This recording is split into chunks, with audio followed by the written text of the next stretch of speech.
tinh muông nơi ăn phải tôi muông ăn phải tôi và cái đạo nó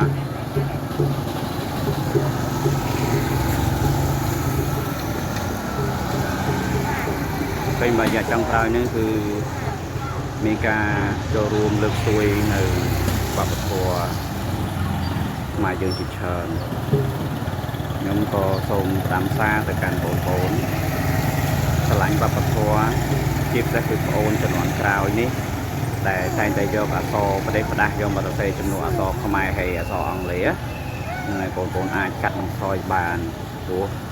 បងឆ្លាញ់វប្បធម៌បងចូលរួមលើកស្ទួយហើយបាទអញ្ចឹងជាយាមលុបបំបត្តិ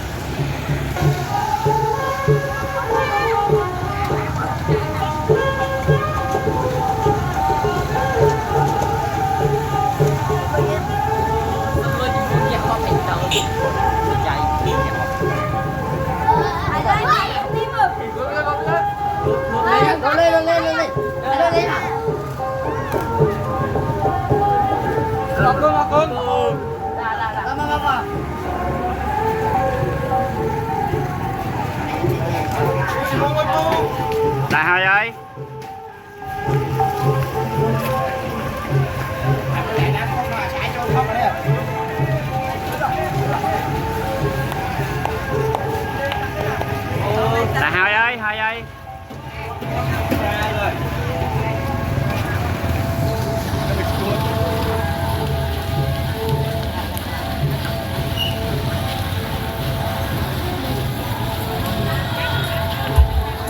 rủi ro lại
Hai ơi, đã hai ơi.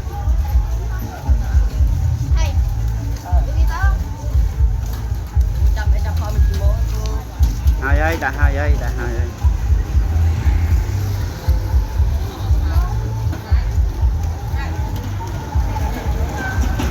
Này bàn ta nè, con cô. Bạn ở miền như thế này bàn ta, miền ấy này nó chọc ạ. Miền này áo thun cả nhà. Đấy này.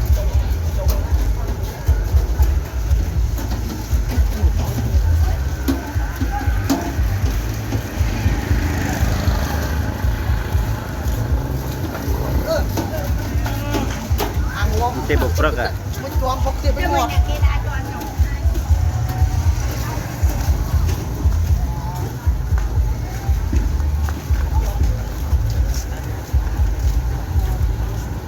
Đó là xả mũi trong thổi ạ.